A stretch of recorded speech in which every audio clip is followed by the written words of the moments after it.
तो भाई आज हम पढ़ेंगे इंटीग्रेशन एंड डिफरेंशिएशन, यानी कुल मिला के कैलकुलस जितनी तुम्हें चाहिए फिजिक्स पढ़ने के लिए इतनी कम से कम तुम्हें आनी चाहिए। ठीक, तो इसका कैलकुलस पार्ट है। कैलकुलस इसके अंदर दो पार्ट होते हैं, एक होता है डिफरेंशिएशन और एक होता है इंटीग्रेशन। ये दो पार्ट हमें पढ़ना है। सबसे पहले हम पढ़ेंगे व्हाट इज डिफरेंशिएशन। डिफरेंशिएशन अगर ध्यान से पढ़ोगे तो एक ही बार में समझ में आ जाएगा। लोग इसे मुश्किल करके पढ़ाते हैं, मैं तो आसान करके समझा रहा हूँ। ठीक, बहुत ही आसान टॉपिक है, बहुत ही आसान, समझने के हिसाब से बहुत आसान टॉपिक है, बट ये है कि तुम्हें आना चाहिए, समझने का इंटरेस्ट होना चाहिए। और मैंने बताया था तीन पार्ट में हम पढ़ाते हैं। एक पार्ट होता है समझने का, क्लास के अंदर बैठ के आधा समझ में आ जाता है, किससे? पढ़ने से। फिर बच्चे साथ साथ बोलते हैं तो 50% वहाँ समझ में आ जाता है, सॉरी 30%, और जो बचता है वो लिखने में समझ में आ जाता है। ठीक, तो डिफरेंशिएशन का मतलब होता है तोड़ना। फॉर एग्जाम्पल एक ग्राफ है और ये ग्राफ इस तरीके से जा रहा है। ठीक है, हमें चेक करना है कि x और y जो है इनमें आपस में कौन किस पॉइंट पर कितना ज़्यादा ऊपर उठ रहा है, नीचे की तरफ जा रहा है। मान लीजिए हमने कहा भाई इस पॉइंट पर चेक करना है हमें, तो हम कहेंगे छोटा सा एक ट्राइंगल बनाओ पहले।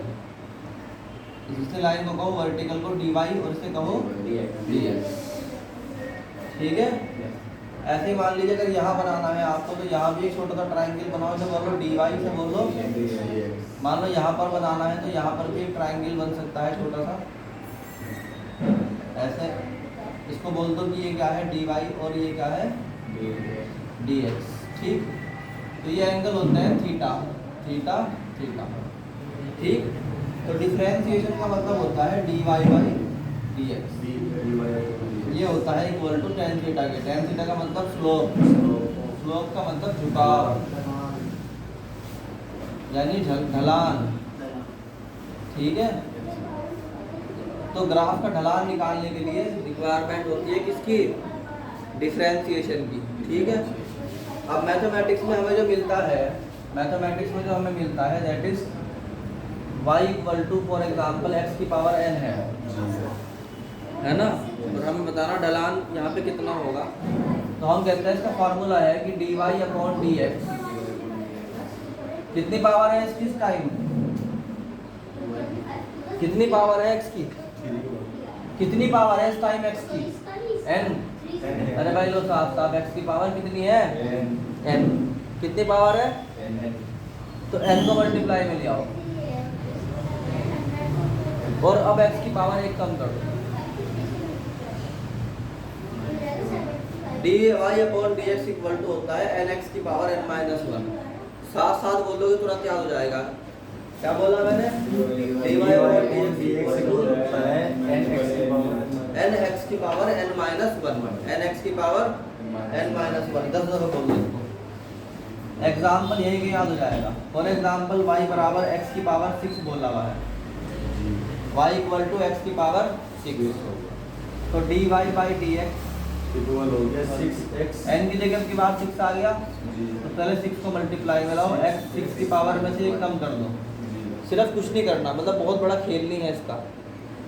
जो पावर है उसे मल्टीप्लाई में ले आओ पहले, उसके बाद एक पावर माइनस 1 करो। क्या कहा मैंने? तो ये क्या बन गई? 6x की पावर 5। मान लीजिए एग्जाम्पल के तौर पे y बराबर है x की पावर 7, तो dy by dx equal to 7 x की power 7 minus 1 that is 7x की पावर 6। कुछ भी तो नहीं करा, जो पावर थी पहले उसको मल्टीप्लाई में ले आए और एक पावर माइनस कर दी। इसी तरह मान लो एग्जाम्पल है x की power y equal to x की पावर 3 है, तो dy by dx equal to 3x की पावर 2। 3x की पावर 2 हो गई। आई बात समझ में? कैसे करा? माइनस 1 कर दी। मान लीजिए y बराबर x की पावर माइनस 6 हो, तो dy बाई dx क्या हो जाएगा, माइनस सिक्स एक्स की power minus six minus one, तो क्या हो गया माइनस सिक्स एक्स की पावर माइनस सेवन। यानी हमें तो माइनस वन करनी है, निगेटिव में बढ़ जाएगी पॉजिटिव में घट जाएगी, निगेटिव में बढ़ जाएगी पॉजिटिव में घट जाएगी। तो अगर यही चीज क्या होती प्लस में होती तो क्या होता, यहाँ देखो 6x की पावर 5 हो जाती, यहाँ क्या हो गया 6x की पावर माइनस 7। ऐसे एग्जांपल ले लो एक और, y इक्वल टू एक्स की पावर माइनस के 5 है, तो dy बाई dx क्या हो जाएगा माइनस के 5 एक्स की पावर माइनस के 6, क्योंकि क्या होगा माइनस 5 माइनस 1 होगा, तो ये हो जाएगा माइनस 5 एक्स की पावर माइनस 6। बोलो भाई। अब मान लो एग्जांपल है कि y बराबर है x की पावर माइनस 8, तो dy बाई dx कितना हो जाएगा माइनस 8 मल्टीप्लाई में आ जाएगा x की पावर माइनस 8 माइनस 1, ये हो गया माइनस 8 x की पावर माइनस 9। इस तरीके से क्या होता है डिफरेंशिएशन होता है। ठीक, कर लोगे इसको।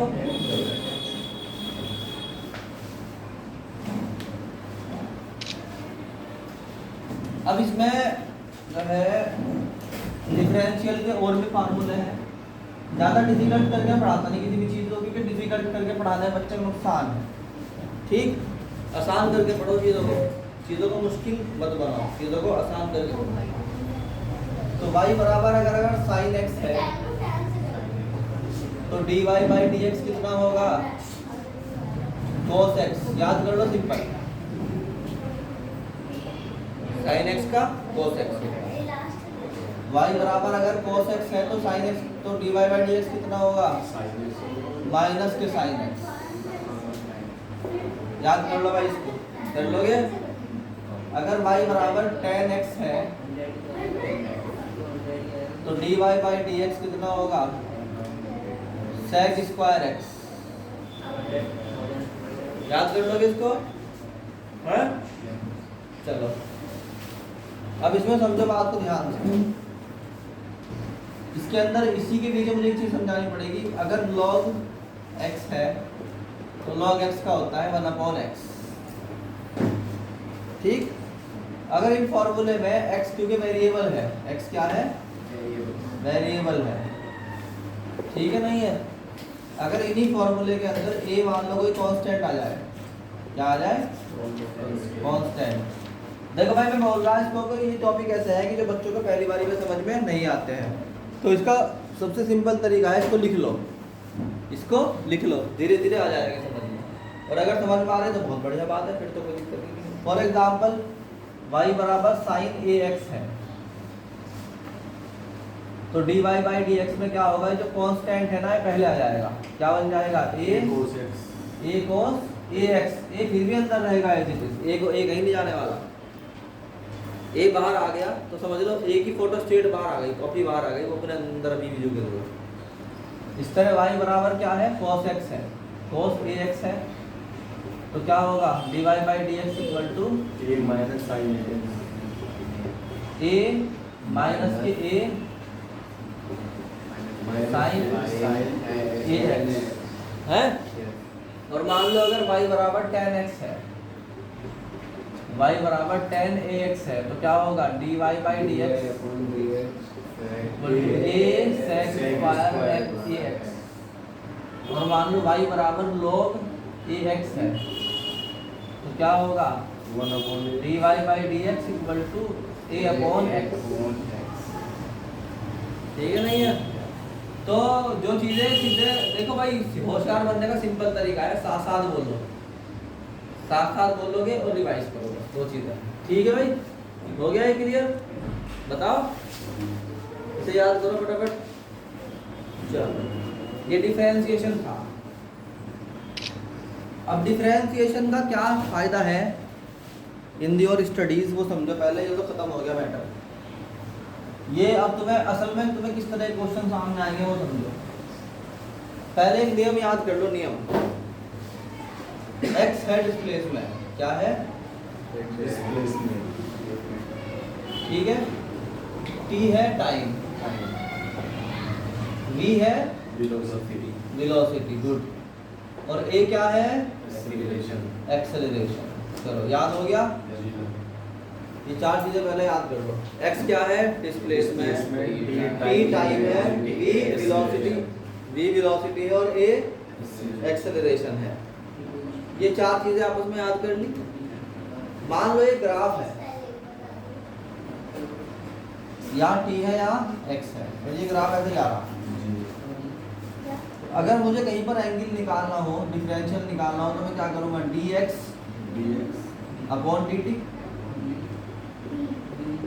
तो ये क्या हो गया? थीटा। तो मैं कहता हूँ इन डिस्प्लेसमेंट टाइम ग्राफ, ठीक है नहीं है, dx अपॉन dt बराबर होता है वेलोसिटी। ठीक है, क्या बताया मैंने? In x t graph dx upon dt किसके बराबर होता है? वेलोसिटी है। अगर तुम डिफरेंशियल करोगे x का t के साथ तो वेलोसिटी आएगी। इसी के ऊपर एक एग्जांपल ले लेते हैं, हैंड टू हैंड। समझ में आ रहा नहीं आ रहा है? तो इसमें समझ में आ जाएगा, कोई बड़ी बात थोड़ी है। डिस्प्लेसमेंट अपॉन टाइम क्या होता है? वेलोसिटी। या dx अपॉन dt तो है change in displacement upon change in time. D का मतलब होता है छोटा सा चेंज, छोटा सा चेंज बिल्कुल। ठीक, तो छोटा सा चेंज किस में? डिस्प्लेसमेंट में। छोटा सा चेंज किस में? टाइम में। तो dx अपॉन dt क्या हो गया? वेलोसिटी। तो हम कह सकते हैं फॉर एग्जांपल, अगर आपके पास डिस्प्लेसमेंट है t की पावर 3, तो पूछा गया है what is the velocity at time equal to 2 second. ठीक है भाई, तो हम क्या करेंगे? dx अपॉन dt निकाल लेंगे, क्योंकि वही तो होती है वेलोसिटी। वेलोसिटी बराबर क्या होती है? dx upon dt। इसका मतलब डिफरेंशियल करो t की पावर 3 का। कितनी पावर है t में? 3 में 3, तो 3 को मल्टीप्लाई में लाएंगे, t की पावर 1 कम कर देंगे तो 3 माइनस 1 हो जाएगा। तो ये आ गया 3t की पावर 2। तो वेलोसिटी हो जाएगी 3 इंटू टी का वैल्यू क्या है? 2। तो 2 की पावर कितनी हो गई? 2 हो गई। तो ये कितना आ गया? 3 इंटू 4 दैट इज 12 मीटर पर सेकेंड। ऐसी एग्जाम्पल ले लो एक और, x बराबर t की पावर 5 प्लस t की पावर 2 प्लस 1। एक और ले लिया एग्जाम्पल हमने। ठीक, ये दे रखा है डिस्प्लेसमेंट और टाइम का आपस में रिलेशन दे रखा है, और ये पूछा है कि what is the velocity when time की वैल्यू कितनी हो, यहाँ पे 2 सेकंड ले लो। ठीक, 3 पूछ सकता है, कोई दिक्कत नहीं। 3 पूछ लो, चलो 3 कर दो, इसमें कोई दिक्कत नहीं। तो क्या करेंगे बताएं? वेलोसिटी बराबर क्या होती है? dx upon dt।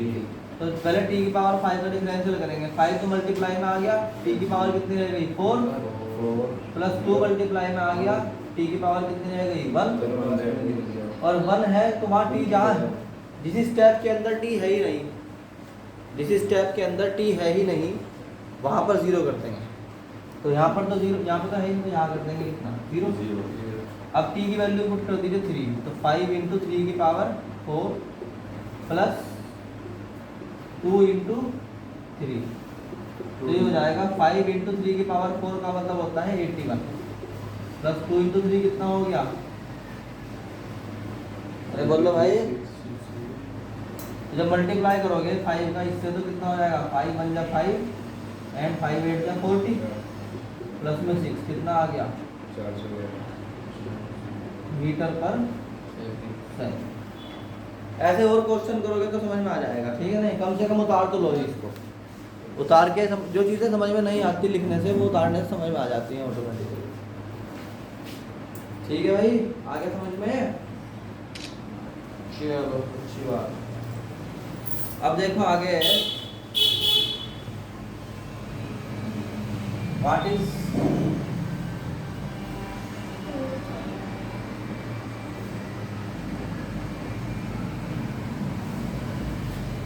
आ गया है समझ में? अब आगे है इसके अंदर और एग्जांपल ले लो चाहे तो, कि भाई मान लीजिए x बराबर दे रखा है। एक रूल और पढ़ लो कि किसी भी ग्राफ में अगर dt ग्राफ है VT ग्राफ का मतलब वेलोसिटी इनटू टाइम ग्राफ है। तो उसके अंदर जो ग्राफ होता है उसका जो ट्रायंगल बनेगा ये वाला, ये होगा dv और ये क्या होगा dt। तो इसका जो tan थीटा होगा उसे बोलते हैं क्या, स्लोप, और उसे बोलते हैं dv अपॉन dt, और वो बराबर होता है किसके, एक्सेलरेशन के। किसके बराबर होता है, एक्सेलरेशन के। अब फॉर एग्जांपल हमने कहा भाई हमारे पास है डिस्प्लेसमेंट x बराबर t की power 4 plus 3t square plus 2, ठीक है। ये क्वेश्चन दे दिया, एक एग्जांपल है, क्या है भाई ये। पहले एक काम करो, और हल्का क्वेश्चन लेंगे, पहले और इजी क्वेश्चन करेंगे। मान लो वेलोसिटी है t की पावर 3 प्लस t की पावर 2t स्क्वायर, ठीक। और ये कहा कि बताओ जी एक्सेलरेशन कितना, दैट टाइम की वैल्यू 2 सेकंड हो जाएगा, ठीक है। तो हमने क्या बताया अभी कि एक्सेलरेशन जो होता है वो dv अपॉन dt के बराबर होता है। तो वेलोसिटी का हमें क्या करना पड़ेगा, डिफरेंशिएशन करना पड़ेगा। t की पावर 3 का क्या होगा, 3t की पावर 2, एक पावर कम हो जाती है, प्लस 2 की पावर 2 से मल्टीप्लाई होगी 4, तो t की पावर क्या रहेगा 1।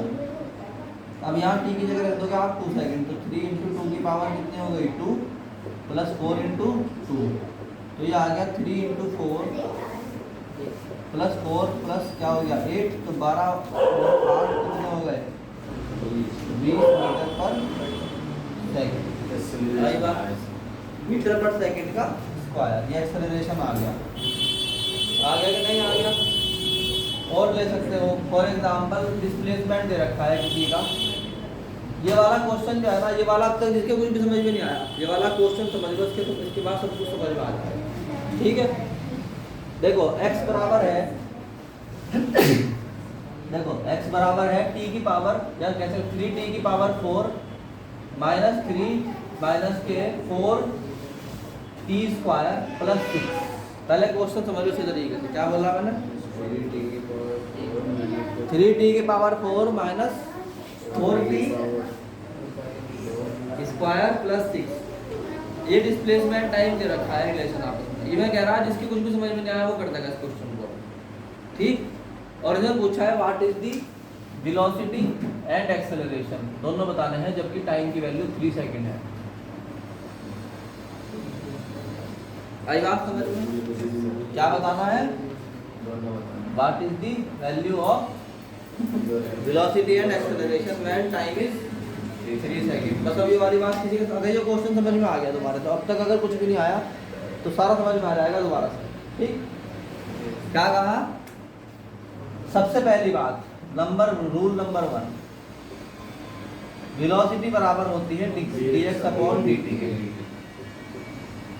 और डिफरेंशियल का मतलब होता है जो पावर है उसको मल्टीप्लाई में ला के एक कम कर दो, जो पावर है उसे मल्टीप्लाई में ला के एक कम कर दो। क्या बोला मैंने, जो पावर है उसे मल्टीप्लाई में ला के एक कम कर दो। जहाँ पर पहले से लिखा हुआ है 3, मल्टीप्लाई में लाओ, इसको पावर कितनी है यहाँ पे 4, तो 4 को मल्टीप्लाई में ले आओ, ले आए। अब t की पावर थी कितनी 4, एक कम कर दो, कितनी रह गई 3। जिसके समझ में कुछ नहीं आया अब तक उसके आ जाएगा ये समझ में, आ गया। माइनस पहले से लिखा हुआ है 4, उसे लिखा है t की पावर कितनी है, तो उसे 2 को मल्टीप्लाई में ले आओ और एक कम कर दो, तो क्या होगा 2 में से क्या कितना रहेगा 1, तो 2 की पावर कितनी हो गई। जहाँ t है ही नहीं वहाँ 0 कर दो, वहाँ t है 6 में तो वहाँ 0 कर दो। ये बात किस किसके समझ में आ गई, हाथ खड़े करो, आ गई। अब इनको मल्टीप्लाई करके सॉल्व कर दो, 3 इंटू 4 क्या होता है 3 चौक 12, तो 12 t की पावर कितना हो गया 3 माइनस 4 दूनी 8, 8t। ये तुम्हारी वेलोसिटी आ गई। इस वेलोसिटी को कर दो बॉक्स के अंदर बंद, इसे इक्वेशन नंबर 1 बोलो। वेलोसिटी की इक्वेशन को अलग से याद रखो क्या है, ठीक। Now put t equal to 3 second,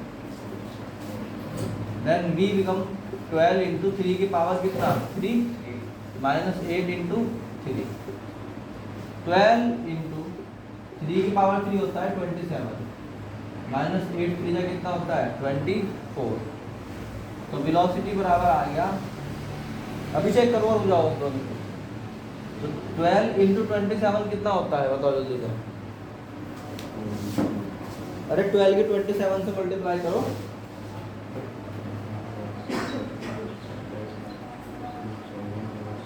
324 में से माइनस कर दो 24, 324 आ गया ये, इसमें से माइनस कर दो 24, कितना बचा 300 मीटर पर सेकंड इसका स्पीड आ गया। मतलब क्लियर है कि नहीं है आंसर? ये वाला क्वेश्चन सबको समझ में आ गया होगा, इसमें तो कुछ था ही नहीं, तो आंसर हो गया, समझ में आ गया, ठीक है नहीं है?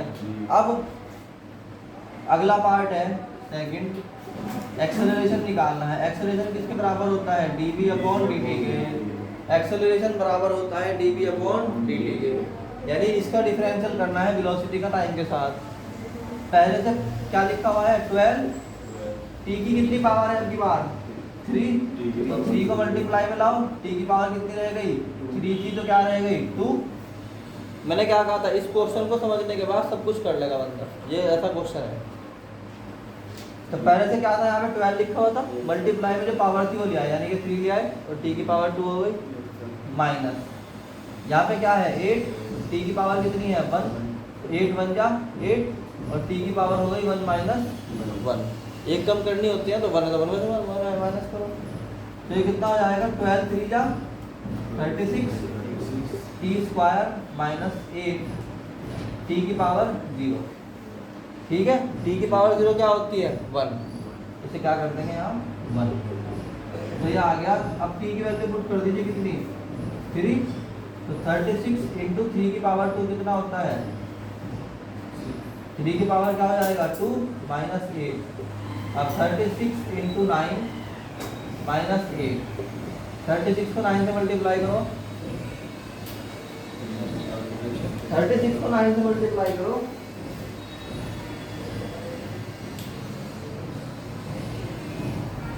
वैसे कितना आ गया 3 2 4 3, उसमें से गया 8, कितना बचा बोलो भाई मीटर पर सेकंड स्क्वायर। जिसको कुछ भी समझ में नहीं आया बस तो समझ में आ गया होगा क्वेश्चन।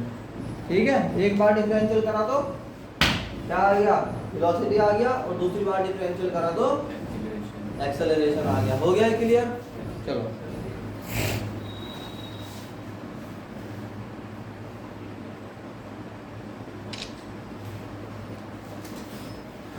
अब है हमारे पास इक्वेशंस ऑफ मोशन।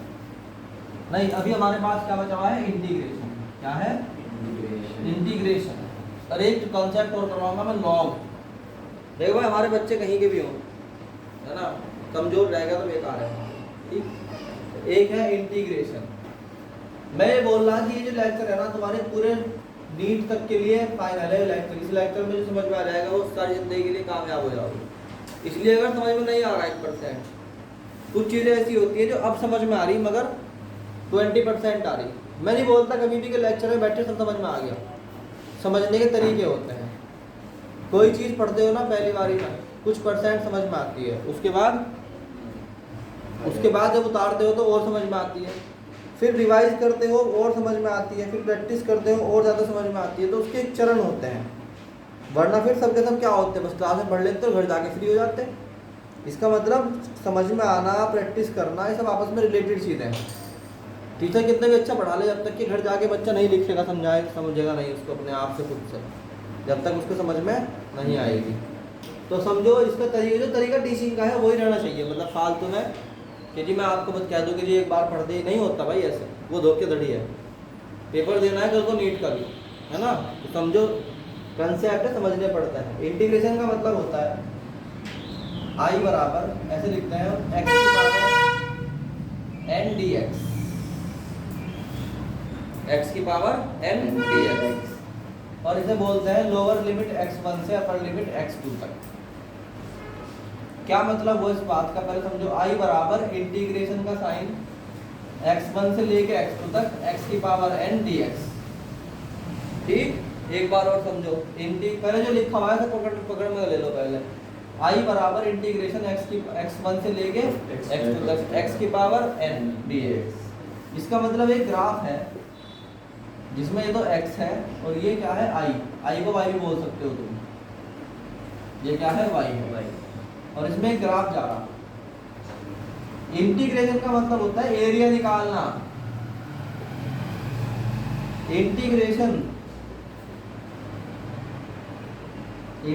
मतलब एरिया, एरिया मतलब जोड़ना, सम अप करना। इसमें हमने छोटी सी पट्टी ले ली, इसका नाम रख दिया हमने dx। ये है जो यहाँ dx लिखा हुआ है, ठीक है। इसको मान लिया हमने x की पावर n का ग्राफ है, ये मल्टीप्लाई कर दिया x की पावर n की किससे, dx से। इस पट्टी का एरिया आ गया। इंटीग्रेशन का मतलब x1 से लेके x2 तक जितनी पट्टियां बन सकती है सबका जोड़। जब सबको जोड़ दोगे तो क्या बन जाएगा, पूरा एरिया बन जाएगा। इसे बोलते हैं इंटीग्रेशन। एक बार और समझ लो, x1 से लेके x2 तक, यहाँ लिखा हुआ है x1 से लेके x2 तक। ये एक मैंने बनाया लगभग एक, ये क्या है, रेक्टेंगल है। इसका हाथ परपेंडिकुलर कितना है, x की पावर n है, और बेस कितना है, dx है। तो परपेंडिकुलर इंटू बेस हो गया एरिया। इंटीग्रेशन का मतलब सारी सारी पट्टियों का एरिया, तो ये सारा एरिया आ जाएगा जी। समझ में आएगी नहीं आई बात। इंटीग्रेशन का मतलब होता है जोड़ना, ठीक। क्या होता है, जोड़ना। तो इंटीग्रेशन का फार्मूला है x की पावर n है तो क्या हो जाएगा, एक पावर जोड़ो पहले x की पावर n प्लस 1 अपॉन में उसी से डिवाइड कर दो n प्लस 1। डिफरेंशिएशन में पहले मल्टीप्लाई करके फिर एक पावर कम करते थे, इसमें बढ़ाने के बाद डिवाइड करते हैं, उल्टा है उसके मुकाबले हर चीज। अब एग्जांपल समझोगे तो समझ में आ जाएगा। मान लीजिए हमने कहा y बराबर है इंटीग्रेशन x की पावर 4, अरे क्या बोला मैंने, y बराबर x की पावर 4 dx। मान लो मैं बोलता हूँ 1 से लेके 2 तक। समझ में आया कि नहीं आया इंटीग्रेशन, भाई लिखने समझ में आएगा, मैं कह रहा अभी तो देख लो बस, जब लिखोगे बैठ के तब समझ में आएगा। ऐसे ये बातें समझ में आ जाती तो फिर बड़े बड़े लोग धुरंधर नीट निकाल देते। जो मैं लेक्चर डेवलप कर रहा हूँ वो 11th के साथ साथ नीट का भी है। जो बच्चा तैयारी कर रहा है उसे नीट के लिए भी हैंड टू हैंड मटेरियल मिल रहा, मगर डिफिकल्ट करके नहीं, आसान करके, ठीक। तो यहाँ पे मैंने क्या बताया है, जब इंटीग्रेशन करना है तो पावर को एक बढ़ा दो, यानी x की पावर क्या कर दो 5 और 5 से ही डिवाइड। फिर इसको ऐसे लिख दो स्क्वायर ब्रैकेट में जी। पहले यहाँ लिखो 1, इसका मतलब लोअर लिमिट, फिर लिखो ऊपर अपर लिमिट। जो नीचे लिखी हुई होती है वो क्या होती है, लोअर लिमिट, फिर ऊपर क्या लिखी हुई होती है, अपर लिमिट। अब जब x की वैल्यू है उसमें एक बार अपर लिमिट रखोगे, एक बार लोअर लिमिट, तो ये हो जाएगा x की पावर यानी 2 की पावर 5 माइनस 1 की पावर 5 अपॉन में 5 तो एज इट इज है ही। यानी क्या करते हैं, अपर लिमिट रख के माइनस में करते हैं लोअर लिमिट। मैं फिर से कह रहा, इस लेक्चर को नोट कर लो, अगर इसमें कुछ बात समझ में नहीं आई होगी तो आ जाएगी रिवीजन के टाइम पे।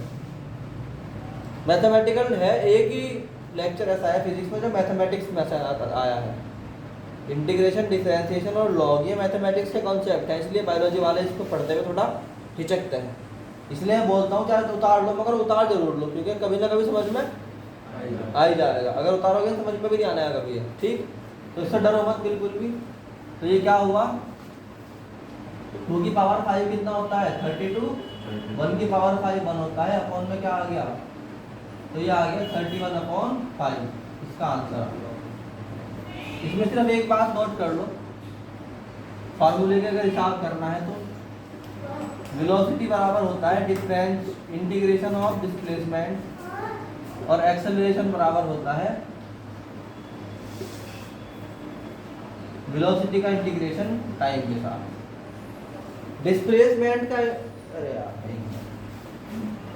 इस फॉर्मूले को याद करो, डिस्प्लेसमेंट बराबर होता है क्या, यहां से याद करो, डिस्प्लेसमेंट बराबर, बोलो मेरे साथ साथ, displacement equal to integration of velocity with time. बोलो जल्दी से, क्या बोला मैंने, डिस्प्लेसमेंट बराबर integration of velocity with time, और वेलोसिटी बराबर integration of acceleration with time. बहुत सिंपल है, याद करो क्या बोला मैंने, डिस्प्लेसमेंट बराबर वेलोसिटी का इंटीग्रेशन किसके साथ, टाइम के टाइम के साथ, साथ और वेलोसिटी बराबर एक्सेलरेशन का इंटीग्रेशन टाइम के साथ। बहुत सिंपल है, ये बस याद कर लो। ठीक हो गया, ये आ गया तुम्हारा डिफरेंशिएशन एंड इंटीग्रेशन। जब इसके क्वेश्चन पुट अप करेंगे तो और ज़्यादा होगा, खुल के आएगा। ठीक, अभी फिलहाल लिख लो इसको।